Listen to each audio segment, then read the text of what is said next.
the desert that speaks only to the sky. You're standing in the middle of the Peruvian desert, staring at your feet. There's a line, just a cleared path in the reddish-brown dirt, maybe 3 feet wide. You follow it with your eyes. It goes straight for about 50 yards, then curves. You walk alongside it for 10 minutes, 20 minutes, and you realize this thing just keeps going. It curves into another line, then another. The sun is beating down and you're squinting, and honestly, you have no idea what you're looking at. Then you get into a small propeller plane. The engine sputters to life and you lift off over the Nazca Desert. And suddenly, I mean within seconds of gaining altitude, you see it. A spider. A massive spider drawn into the desert floor, stretching over 150 feet across. Perfect proportions. Delicate lines forming legs that would make a biology textbook jealous. And next to it, a monkey with a curled tail. Then a hummingbird with wings spread wide. Then geometric shapes that look like they were drawn with a ruler the size of a football field. This isn't a modern art installation. These lines were created between 500 BC and 500 AD by people who never saw them from above, who never flew, who created artwork that only makes sense from a vantage point they could never reach. So here's the question that kept me up for weeks after I first learned about this. Who were they talking to? Because you don't spend generations creating massive images that you yourself can't see unless you're trying to communicate with someone or something. And that's where this story gets absolutely wild. Let me back up, because the Nazca Lines are one of those things that sound too weird to be real until you actually dig into the evidence. We're talking about over 300 geometric figures and 70 plant and animal designs etched into 200 square miles of Peruvian desert. Some lines run perfectly straight for miles, not yards, miles. The monkey figure I mentioned? That's considered small. There's a pelican that's over 900 feet long, a condor that stretches for 440 feet. And here's what really gets me. They're made using the simplest possible technique. The Nazca Desert has this dark reddish pebble layer on top, and underneath is lighter colored sand. The ancient Nazca people just removed the dark stones to expose the light sand beneath. That's it, no paint, no carving deep into bedrock, just carefully moving rocks to create contrast. It's so simple it almost feels like cheating. But the precision? That's where simple ends. Because these aren't crude drawings, the proportions are mathematically accurate. The lines are straight to within a few yards over distances of several miles. The curves are smooth and deliberate. Whoever made these had serious engineering and planning skills. Now I need to tell you about how these things were even discovered, because that story alone is bizarre. The Nazca Lines had technically been known to local people for centuries. They lived near them, walked across them sometimes, but nobody understood what they were looking at from ground level. Remember, from the ground you're just seeing random cleared patches and lines. It's like looking at a massive painting with your nose pressed against the canvas. You see the brushstrokes but not the picture. In the 1920s, Peruvian archaeologists started documenting the lines as they worked on other sites in the region. But it wasn't until 1927 that someone actually saw them from the air. A Peruvian pilot named Toribio Mejia Chespi was flying over the desert and spotted geometric shapes. He reported them, but honestly, not many people paid attention at first. Peru had plenty of archaeological mysteries already, and lines in the desert didn't seem that exciting compared to, say, Machu Picchu. Then, in 1940, an American historian named Paul Kosok was flying over the area, and he saw them properly, the full scope of what was down there. He happened to be up in the plane during the summer solstice, and he noticed that one of the lines pointed directly at the setting sun on that date. That's when the academic world started paying real attention. But the person who really put the Nazca Lines on the map, and here's where things get controversial, was a German mathematician and archaeologist named Maria Reiche. She dedicated her entire life to studying and preserving these lines. We're talking about moving to Peru in the 1940s and spending the next 50 years mapping, measuring, and protecting the Nazca Lines. She literally lived in a small house near the desert and would go out every day with basic measuring tools to document these massive figures. Reich developed this theory that the lines were a massive astronomical calendar, that the Nazca people were tracking the movements of celestial bodies, the sun, moon, stars, and using the desert as a giant observatory. She spent decades trying to match specific lines to astronomical events. Some of her alignments checked out. The summer solstice line that Cossack noticed was real. She found a few other legitimate alignments too. But here's where it gets messy. Reich became so invested in the astronomical theory that she started seeing patterns everywhere. And when you have hundreds of lines and thousands of potential celestial events to match them with, you're going to find some coincidences. It's like looking at clouds and seeing shapes. If you look long enough, you'll find what you're looking for, whether it's really there or not. Other archaeologists started pushing back. They pointed out that statistically, with this many lines, some random alignments to celestial events were inevitable. That doesn't prove they were intentional. It's the same problem with finding messages in random data. Given enough data points, patterns will emerge by pure chance. So if not astronomy, then what? This is where the theories get wild, and I mean absolutely off the rails wild. Because once you have a mystery that's this visually striking and this seemingly inexplicable, everyone wants to take a crack at explaining it. Theory number one, and buckle up because this one is everywhere: aliens. The ancient aliens crowd looked at the Nazca Lines and said, obviously these are runways for spaceships, or these are messages to extraterrestrial visitors. The logic being that ancient people wouldn't create massive images only visible from the air unless they were trying to communicate with beings who could fly. Since ancient Peruvians couldn't fly, the argument goes, they must have been talking to someone else who could. And look, I get the appeal of this theory. It's dramatic, it's exciting, it makes for great TV specials, but it falls apart under the slightest scrutiny. First off, if you're an advanced alien civilization capable of interstellar travel, you probably don't need giant drawings in a desert to find your landing spot. You've got, I don't know, GPS that works across galaxies. Second, the lines aren't suitable as runways. The desert is soft in many areas, and ancient people walked on the lines regularly without much wear. A spaceship landing there would just sink. But the biggest problem with the alien theory is that it's insulting to the actual people who built these. It assumes that ancient Nazca culture wasn't sophisticated enough to create impressive works of art and engineering on their own, that they needed extraterrestrial help or inspiration, which is nonsense. As we'll get into, the Nazca people were remarkably advanced and perfectly capable of planning and executing these designs without any outside assistance, alien or otherwise. Theory 2 is actually pretty interesting and has some academic support. It's the idea that the lines were ceremonial pathways, routes that the Nazca people walked as part of religious rituals and pilgrimages. There's good evidence for this. First, many of the lines and figures connect to huacas, which are sacred sites in Andean culture. Second, pottery and other offerings have been found along some of the lines, suggesting ceremonial use.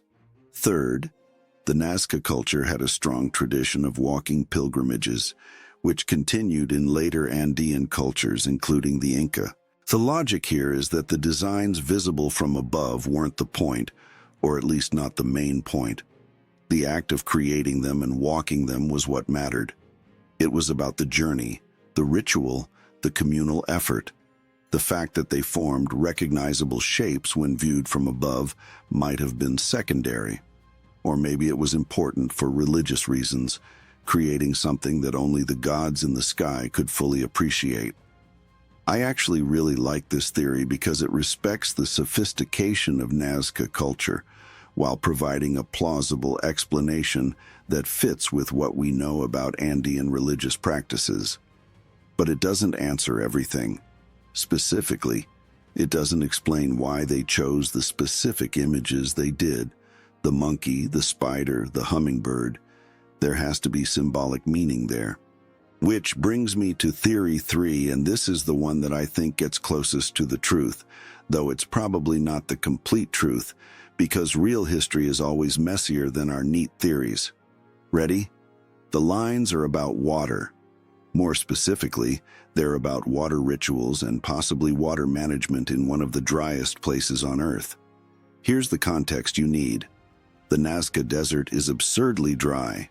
We're talking about an area that gets less than an inch of rain per year. It's one of the driest places on the planet, and yet the Nazca culture flourished there for over 1,000 years. They had cities, agriculture, complex social structures. How? Water management. They were absolute geniuses at finding water and moving it where they needed it. The Nazca people built puquios, underground aqueducts that tapped into aquifers and carried water to settlements. Some of these are still in use today, over 1,500 years later. They understood groundwater hydrology at a level that wouldn't be matched in Europe for centuries. They could read the landscape, figure out where water was flowing underground, and tap into it. Now here's where it gets interesting. Many of the Nazca Lines seem to point toward water sources or follow underground aquifer paths. Some researchers have mapped the lines and found correlations with where puquios are located. There are also numerous spirals and zigzag patterns that might represent water itself or the flow of water. And remember those animal figures? The spider, the monkey, the hummingbird, the heron. All of them are animals associated with water in Andean culture. The spider is a sign of rain coming. The hummingbird is associated with fertility and water. The monkey is linked to rainforests and abundance. Even the geometric designs might represent rain, storms, or water flow. So here's a theory that ties this together. The Nazca Lines were a massive, multi-generational religious project related to water worship and water management. The act of creating them was itself a ritual. Thousands of people working together, moving rocks, creating designs. The designs themselves were offerings or prayers to the gods who controlled water, sky gods, mountain gods, whoever the Nazca people believed was in charge of rain and aquifers. And the fact that these designs were only fully visible from above, that wasn't a bug, it was a feature. They were specifically meant to be seen by beings in the sky, gods, spirits, ancestors. The Nazca people couldn't fly up to see them, but their gods could. That's who the audience was. This makes so much sense when you think about it. If your entire civilization's survival depends on finding and managing water in a brutal desert environment, your religion is going to be obsessed with water. You're going to spend enormous resources appealing to whoever or whatever controls that water. And if you believe your gods live in the sky or the mountains, which Andean cultures did, then creating massive offerings that only those sky-dwelling gods can fully appreciate is perfectly logical. But wait, because here's where I need to tell you about something that most people don't know when they hear about the Nazca Lines.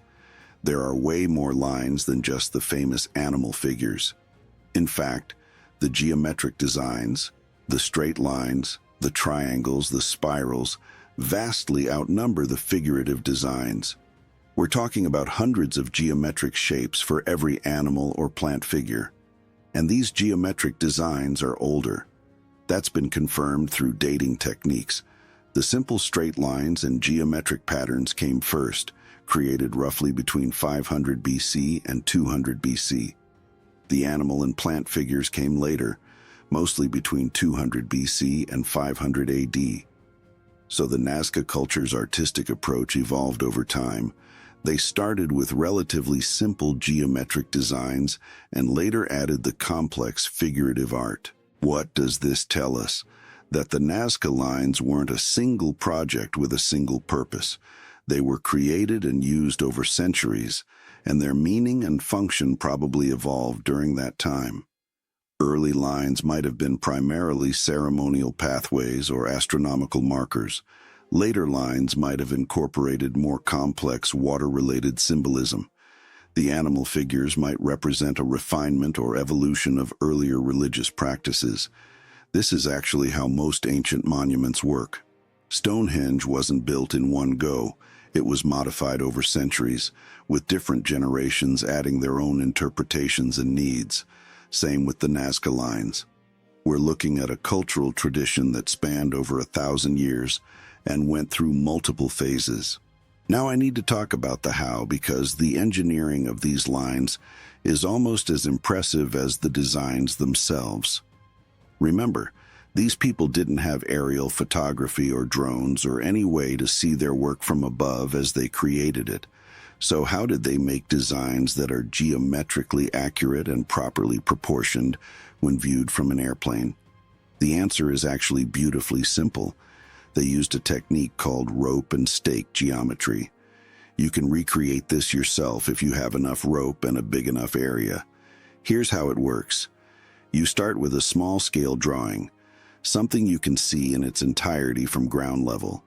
Then you scale it up using ropes as measuring tools. You establish key points using stakes and ropes as guides, then connect those points by removing stones along the rope lines. For straight lines, you just need 3 stakes in a row and a rope. You sight along the rope to make sure it's straight, then clear the stones along that line. For curves, you use a stake as an anchor point and a rope as a radius, then walk in an arc while clearing stones. For complex figures like the spider or monkey, you break the design down into geometric components, circles, straight lines, arcs, and build it up piece by piece using these basic techniques. Researchers have actually tested this. They've gone into the desert with ropes and stakes and managed to recreate Nazca-style lines that are just as straight and proportionally accurate as the originals. It takes time and careful planning, but it's absolutely doable with ancient technology. No lasers, no aliens, no advanced mathematics beyond basic geometry. The Nazca people also had help from the environment itself. The desert landscape is incredibly flat in most areas, which makes it easier to create straight lines over long distances. You can see for miles, so you can set up distant reference points. And the climate is so dry that footprints last for years, so earlier reference marks would have remained visible throughout the construction process. But here's what really impresses me about the engineering.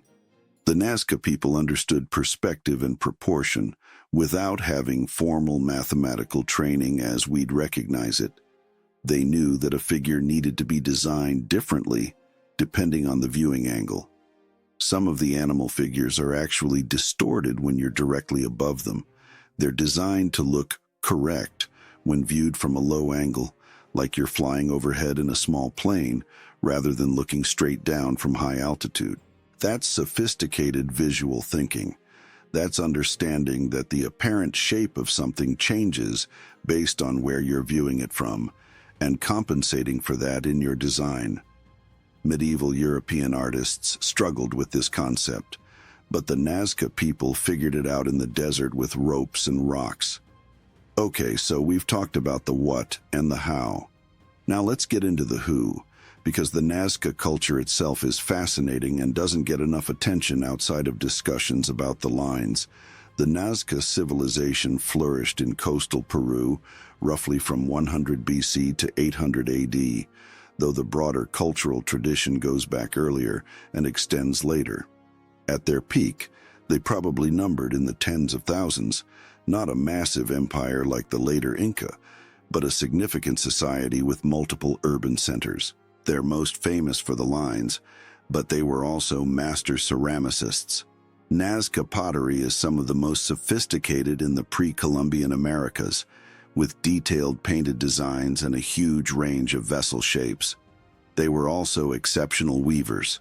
Nazca textiles are remarkably complex with vibrant colors that have lasted for centuries in the dry desert environment. And as I mentioned earlier, their water management was extraordinary. The puquios they built are engineering marvels. These underground channels could stretch for miles, tapping into aquifers deep under the desert and bringing water to the surface at controlled points. Some are simple tunnels. Others have these spiral-shaped openings that allow air circulation and provide access for maintenance. They're still being studied by modern engineers who are impressed by the sophistication of the design. So when we talk about the Nazca Lines, we're talking about a culture that was highly advanced in multiple areas: ceramics, textiles, engineering, and probably astronomy and mathematics as well, though they didn't leave written records, so we have to infer their knowledge from their achievements. And that brings up an important point that I think gets lost in a lot of popular discussions about the Nazca Lines. We don't have written records from the Nazca culture explaining what the lines meant or why they created them. The Nazca people didn't have a writing system like the Maya did. What we know about them comes from archaeology, from studying their buildings, their pottery, their textiles, their remains, and yes, their lines in the desert. This means that any explanation for the lines is necessarily speculative to some degree. We can make educated guesses based on archaeological evidence, comparisons with other Andean cultures, and what we know about Nazca society. But we can't be 100% certain because the people who made them can't tell us. That's frustrating for anyone who wants a definitive answer. But it's also what makes the lines endlessly fascinating. They're a genuine mystery. Not a mystery in the sense of being impossible to explain, but a mystery in the sense that multiple explanations are plausible, and we may never know exactly which one is correct. Or more likely, the truth is some combination of multiple factors that we're still piecing together. Let me tell you about one more theory that I find really compelling, even though it's not as popular as some others. This is the idea that the Nazca Lines were a form of social adhesive, a massive public works project that brought the community together and reinforced social bonds. Think about it this way. Creating these lines required enormous amounts of labor over many generations. Thousands of people moving rocks, walking paths, maintaining the cleared areas. That's a huge communal effort.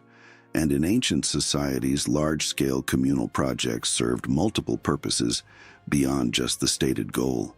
Building a cathedral in medieval Europe wasn't just about creating a space for worship. It was also about uniting the community, providing employment, demonstrating the power and wealth of the city, creating something that would last for generations. The actual religious function was important, sure, but so were all these social and economic functions. The Nazca Lines might have worked the same way. Yes, they had religious significance related to water worship or astronomy or whatever the spiritual beliefs were. But the act of creating them was also binding the community together. Young people learned from old people, families worked together, neighboring communities cooperated. Creating something this massive required planning, organization, resource allocation, dispute resolution, all the skills that make a society function, and the lines themselves would have been a source of pride and identity. This is what our people did. This is what makes us Nazca. Look at what we can accomplish when we work together. That's powerful stuff. That's the kind of thing that keeps a civilization going for centuries in a harsh environment. So here's where I land after months of researching this. I don't think there's one single explanation for the Nazca Lines. I think they served multiple overlapping purposes that changed over the 1,000+ years they were being created and used. They were probably ceremonial pathways that people walked during religious festivals and pilgrimages. They were probably related to water worship in some capacity, given how absolutely critical water was to survival in that environment. They were probably astronomical markers in some cases, though maybe not as systematically as Maria Rika believed. They were definitely massive community projects that reinforced social cohesion and cultural identity.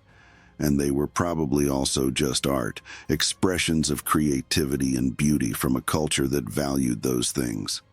The fact that they're only fully visible from above, that was intentional, but the intended audience wasn't aliens or ancient astronauts. It was gods, spirits, ancestors, the supernatural beings that the Nazca people believed inhabited the sky and mountains. The lines were prayers made visible, offerings carved into the earth itself, messages to the divine asking for rain, for fertility, for protection, for abundance. And you know what? That's more interesting than aliens. That's humans in an incredibly harsh environment using creativity and engineering and communal effort to create something beautiful and meaningful. That's a culture that survived and thrived for over 1,000 years by being smart, adaptable, and deeply connected to their environment. That's worthy of respect and study, not wild speculation about extraterrestrials. Now let me tell you about what's happening to the Nazca Lines today, because this is where the story gets frustrating. These incredible ancient artworks are under threat from multiple directions, and we're in real danger of losing them. First, there's environmental damage. Climate change is affecting the Nazca Desert. More frequent and intense rainstorms, which used to be incredibly rare, are eroding some of the lines. The desert is also experiencing more windstorms that can disturb the careful arrangement of rocks. These lines survived for over 2,500 years in stable desert conditions, but those conditions are changing. Second, there's human damage from tourism and development. People walking on the lines cause wear. Off-road vehicles are a huge problem. Some idiots have driven trucks right across the figures, leaving permanent tire tracks. There was an infamous incident in 2018 where a truck driver deliberately drove across the lines, damaging 3 of the figures. In 2014, Greenpeace activists walked on the hummingbird figure while setting up a protest banner, leaving footprints all over one of the most iconic designs. Even well-meaning tourists sometimes wander off designated viewing areas and damage lines without realizing it. Third, there's urban expansion. The city of Nazca is growing, and development is encroaching on areas that contain lines. Some have already been lost to housing and roads. There's constant pressure from developers and local government to allow more construction in areas that should be protected. The Peruvian government has tried to protect the lines. They're a UNESCO World Heritage Site. There are supposedly strict regulations about access, but enforcement is inconsistent. There aren't enough guards to monitor all 200 square miles. Penalties for damaging the lines are often not enforced, and there's a tension between preservation and economic development in a region where tourism is a major income source, but poverty is also a serious problem. And here's what really gets me. We're still discovering new lines, because 200 square miles is a lot of desert, and most of it hasn't been thoroughly surveyed. In recent years, researchers using drones and satellite imagery have identified dozens of previously unknown figures. In 2020, archaeologists announced the discovery of over 140 new geoglyphs, including some that are over 2,000 years old, older than the famous animal figures. These newly discovered lines are often smaller and more weathered, which is probably why they weren't noticed earlier. But they're there, and they're expanding our understanding of the full scope of what the Nazca people created. We're probably only seeing a fraction of what originally existed. Who knows how many lines have been lost to erosion or human activity over the centuries? The use of new technology is revolutionizing Nazca Lines research. Artificial intelligence is being used to analyze satellite imagery and identify potential geoglyphs faster than humans can. Drones with high-resolution cameras can survey large areas quickly. Ground-penetrating radar can detect buried structures and paths associated with the lines. We're learning more about the Nazca Lines now than we have in decades, which makes it all the more urgent to protect what remains. Let me tell you about one of the newly discovered figures because it's a perfect example of how our understanding is constantly evolving. In 2019, researchers announced they'd found a massive cat figure, about 120 feet long, on a hillside near the main Nazca Lines area. This figure was almost completely eroded and had been basically invisible until they used advanced imaging techniques to enhance the faint outlines. What's interesting about the cat is that it's in a different style than most of the other animal figures. The lines are more flowing, less geometric, and it seems to be older, possibly from the late Parashas culture, which preceded the Nazca. This suggests that the tradition of creating large geoglyphs in this region goes back even further than we thought, and that different cultures in the area were creating these designs over an even longer time span. Every new discovery raises more questions. Were the Nazca Lines part of a broader Andean tradition of large-scale earth art? Did different cultures in the region influence each other's designs? How much regional variation was there in technique and meaning? We're constantly updating our understanding as new evidence emerges. So let me bring this back to the central question. Who were the Nazca Lines meant for? What was the message, and who was supposed to receive it? Based on everything we know, the most likely answer is that the primary audience was spiritual, gods, ancestors, supernatural forces. The Nazca people were speaking to powers they believed controlled their fate, particularly powers related to water and agricultural fertility.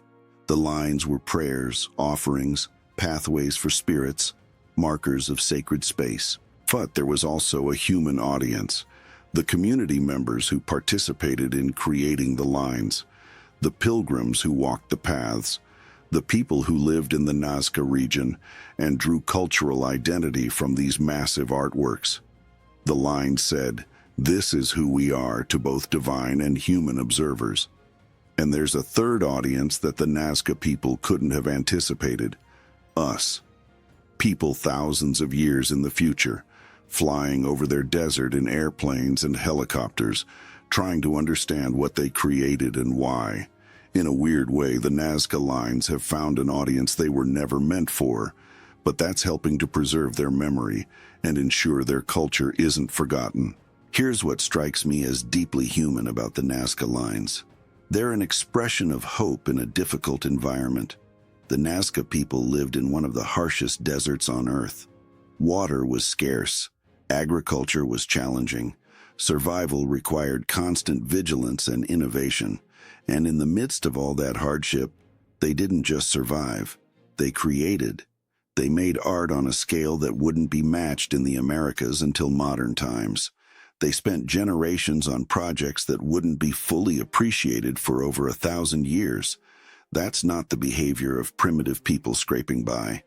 That's the behavior of a sophisticated culture that valued beauty, meaning, and connection to something larger than themselves.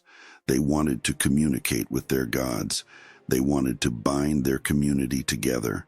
They wanted to create something that would last, and they succeeded beyond anything they could have imagined. When Maria Reicha first saw the Nazca Lines from a plane in the 1940s, she reportedly cried, not just because they were beautiful, though they are, but because she recognized them as evidence of human creativity and ambition that had survived across centuries. She spent the rest of her life protecting and studying them because she understood that they represented something important about what humans are capable of when we commit to a vision larger than ourselves. And that brings me to what I think is the real tragedy of the ancient aliens theories and other fringe explanations. They rob the Nazca people of credit for their own achievements. They suggest that humans in ancient Peru weren't capable of sophisticated planning and engineering without outside help. That's not just wrong, it's insulting. And it prevents us from appreciating the actual story, which is so much more interesting. The Nazca people figured out how to survive and thrive in a brutal desert. They engineered water systems that still work today. They created art that remained undiscovered for centuries and that still takes our breath away when we see it from the air. They maintained a complex culture for over 1,000 years, and they did it all without writing, without metal tools, without any of the technologies we consider essential. That's the story worth telling. That's what should blow our minds. Not imaginary extraterrestrials, but actual human achievement in the face of enormous challenges. So where does this leave us? The Nazca Lines are still there, stretching across the Peruvian desert. They're still being studied, still revealing secrets, still raising questions. New discoveries are being made every year. Our understanding is constantly evolving, and the lines themselves are under threat, vulnerable to climate change and human carelessness.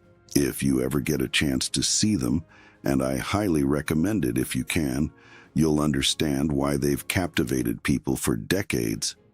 There's something profound about looking down from a small plane and seeing a 1,500-year-old monkey or spider laid out in the desert below. It connects you to people who lived and worked and worshipped in that desert centuries ago. It reminds you that humans have always looked up at the sky and wondered what's out there, have always tried to communicate with forces greater than ourselves, have always pushed the boundaries of what seems possible. The Nazca Lines aren't a message to aliens. They're a message to gods, but they're also a message to us, a reminder that human creativity and ambition have always driven us to create things larger than ourselves, to leave marks that will outlast our individual lives, to reach for something beyond the immediate and practical.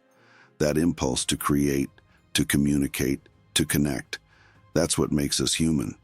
And the Nazca Lines are one of the most spectacular expressions of that impulse ever created. Let me leave you with this thought. We'll probably never know with 100% certainty what the Nazca people were thinking when they created these lines. We'll never be able to read their minds or recover their exact religious beliefs or understand every nuance of meaning they invested in these designs. And maybe that's okay. Maybe the mystery is part of what makes the lines so compelling. What we can know is that humans in ancient Peru looked at a harsh desert and saw a canvas. They looked at the sky and wanted to speak to it. They gathered as communities and spent generations moving rocks to create something beautiful and meaningful. They engineered massive artworks using simple tools and sophisticated planning. They left behind a puzzle that would fascinate people thousands of years later. That's worth celebrating. That's worth protecting. That's worth studying and preserving for future generations. Not because the Nazca Lines prove anything about aliens or ancient astronauts or lost advanced civilizations. They don't.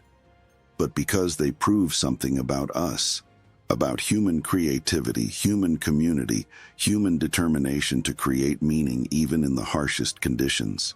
The lines speak only to the sky, but they also speak across time, connecting us to people who lived centuries ago in a desert on the other side of the world. And if we listen carefully, if we study the evidence and respect the culture that created them, they tell us something profound about what it means to be human. That's the real message of the Nazca Lines. That's who they were meant for. The gods of the sky, yes, but also for anyone, anywhere, anytime, who looks at them and feels that connection to human ambition and creativity that transcends culture and time.